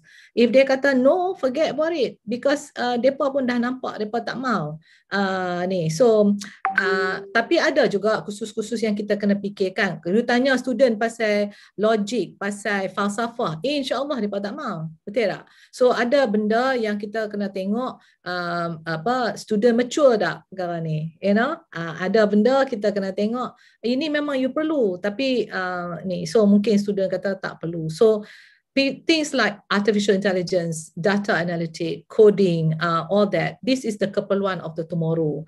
Whether you are in Quran, whether you whatever, there is a need for you learning. Walaupun you dalam Quran dan Sunnah, you kena tahu pasal komputer, you know, because people are, you know, using this technology in all of our studies sekarang ni. So macam mana pun dia kena tahu lebih kurang sikit tentang perkara ni. So this kind of thing memang perlulah untuk have in the survey. Alright, but to me kalau you know, mungkin kena tengok spesifiknya Dr. Zaliha, tapi I would say that from what angle? Okay, like for example lah, saya bagi example lah, masa saya chair Senate ni. budak-budak seni, ya, no? Samsul budak seni. Okay, kalau you tengok, sebelum sesuatu kursus tu di freeze atau apa, as far as bahagian akademik is concerned, mereka akan tunjuk, tu dia, number of student very low. Tetapi dalam seni, berapa you nak beratus orang? Seni tarian, seni main drum, seni visual, seni, you ada berapa 10 people whatever is already more than enough. Nampak tak? So tak boleh kata by number saja. So there's a lot of other consideration yang memerlukan kebijaksanaan Senate. Sebelum Senate kata setuju untuk nak ni, so dan tanpa belum pergi ke Senate lagi, perkara ni kena dibawa kepada majlis pusat pengajian ataupun kuliah, and masing-masing kena berfikir dengan lebih tenang. Is this a number? I mean, why the hell do I want tarian sampai 300-400 orang? Alright, so dalam forensic science, for example, I also do not want 100-200 people. So dalam forensic science, kalau 30 orang pun dah kita okay. Tapi tu orang bila dia tengok number, dia kata, orang tak mau. Tapi semua budak forensic science, bila graduate, habis dapat kerja. Because dalam bidang tu sendiri, you don't perlu actual science. For God's sake, you don't produce 300 actual science. So that's why I kata certain bidang you kena tengok with objectivity, and jangan ikut student saja. Selalunya bidang filosofi, insya-Allah student tak akan take lah. Padahal filosofi dan logik itu perlu untuk mereka nak ada critical thinking. Right? Kita suruh budak critical thinking, dia tak belajar pasal critical thinking. Macam mana dia nak buat critical thinking? Habaq mah. So that's why ada certain courses jangan ikut sangat budak. Ada certain courses kena ikut tengok logik lah. You are supposed, we all have PhDs, right? That's supposed we say kita semua pandai. Okay, bijak pandai, now start thinking what is the most objective and rational manner before sesuatu kursus tu. But Datuk, actually, who will be the responsible body to, bahagian akademik? Bahagian akademik, you mean at the kuliah level or at the university level? Tak, kalau kuliah level dah sedar, itu lagi hebat, right? Because kuliah boleh... Normally they want to just tutup lah benda macam ni kan? Dia macam ni, profesor yang mengendalikan kuliah tu obviously will defend to his death lah, kuliah tu yang paling hebat, dia punya program tu paling hebat dalam dunia. That's why kita kata kita kena masuk majlis of that PTJ supaya rational thinking is still there. Jadi di CD office lah. So, dia benda ni dia main dalam dua cara tau. Satu daripada bahagian akademik tengok top down, and then satu lagi bahagian kita top up, So dia macam tu lah. And pada amnya pengalaman saya dekat USM, jarang-jarang, okay, dekan akan bawa ke tengah, hello, sila jumukkan kursus ni daripada PTJ saya. InsyaAllah tak berlaku lah. So that's why bahagian akademik yang akan di bawah pejabat TNCA yang akan do the dirty job lah. And then the dean akan usaha untuk defend. Dan kita dengar lah dekat Senate rasionalnya kenapa dia defend, dia masuk akal, okay, jangan ni. So like I said, it's not like very straightforward, linear, sebelum you nak jumuk atau you nak continue kursus. Tapi untuk PTJ sendiri, fikir sendirilah, what is the cost of running? This is the question I usually ask, which dekan-dekan tak pernah tengok. Like for example, what is the break-even cost of running this particular program? And what is the break? So to do that break-even cost, you find out kata berapa. and you tengok berapa student, and you tengok berapa kali berapa dia punya income you can get. So kalau the income tu is lesser than the break even cost, insya-Allah tak payah continue lah. So that's because ni saya tanya, what is the minimum number? Hampa pun tak boleh jawab. Setengah kos 5, setengah kos 3, setengah kos 10. So you have to decide by doing what is the break even cost of running X program yang terlibat tu. So then when you start saying, okay, how many students come in? So maknanya kita dah tahu. Kalau lebih dari kita continue lah for that semester. Kalau tak ada, maknanya kita freeze for that semester. Oh, good suggestion, Datuk.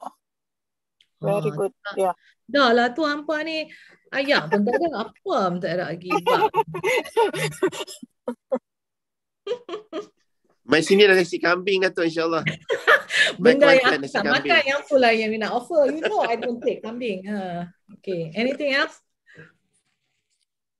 Hari ni hari Jumaat, Pak. Yes, I think we open for one last question if anyone has. Yeah. If no, that I would like to thanks a lot to Prof Datuk for giving us a new paradigm. I mean that most of us didn't clear about the autonomy and governance in the university, and maybe if we not take it 100%, maybe we could take it maybe 95% perhaps. So I would like to end our talk with Tasbih Kafarat and Suratul As.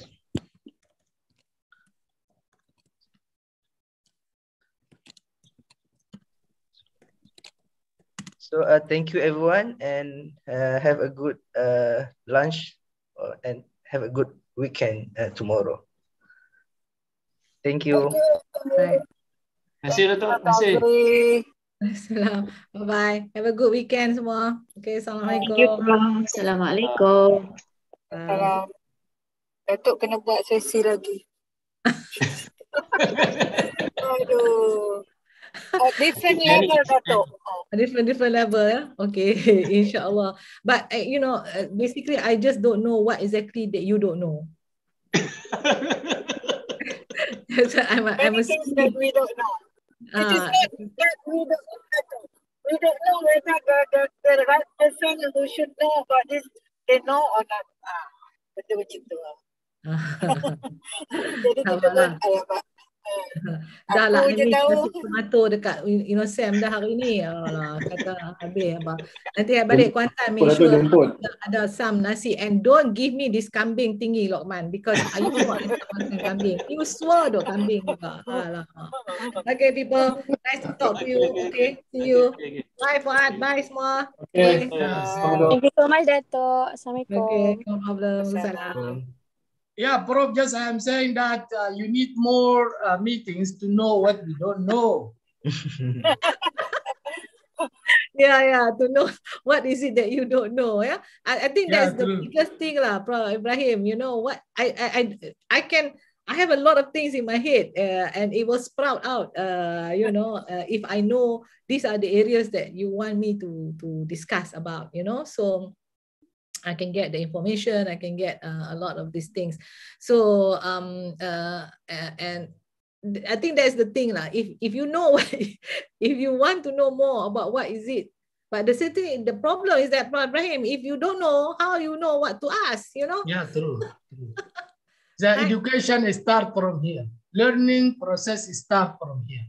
That's right. But now you understand better why we are going for humanizing education. Yeah, exactly. It's the Islamic influence on top of the British and American model. And this is not only for Malaysia, but it's also now for the world. So we are contributing. So, you know, this is not just from UIA, but it is also a Malaysian new hybrid model now. So, you know, we are doing our best to put ethics, moral integrity. So that's why we're moving for values-based education. And that is a big thing now. I mean, everywhere you go, people in the various universities, because we are moving to humanization age. Where wisdom now, basically, Prof Ibrahim, if daripada awal lagi they will be thinking about Islam, I mean, Islam was already asking for wisdom, right? But right, we have to go through all this rigmarole of industrial age, agricultural age, and knowledge age, and then that finally hit humanization age. If we had read the Quran, we would have done humanization age T0, you know. As a scientist, I always say T0, time equals 0. Don't go through all this rigmarole, you know, but because we go through all this cycle first in our life, and that's how we end up finally. Alhamdulillah. Finally, we end up to what Quran already emphasizes. That's right. That's right. But the practical ways, this also never go waste, because when you know something practically, better than just take it up as theoretical. Yeah. So whatever Quran teach us, now the humanity go through long time. Yeah. Practically, they come and end up that place. Yeah, finally it ends up what the Quran says, you know. Exactly. So, but we were following the West so much, and the West, you know, they have a lot of traps there. Their minds are not there yet, but we keep on following the West. Yeah. Itulah one of those things. So anyway, have a good weekend. Have a good Friday. Inshallah. See you guys. I think by January 24th, I will be there for at least 2 weeks. Our organizer, I think you need to make more sessions in different ways so that we are able to. Yeah. Okay. No problem. No problem. Just give me a week, and you know, I can come up with something. All right. I'll see you guys. Thank you. Thank you, bro. Thank you, Datuk. Yes, thank you, Datuk. Assalamualaikum.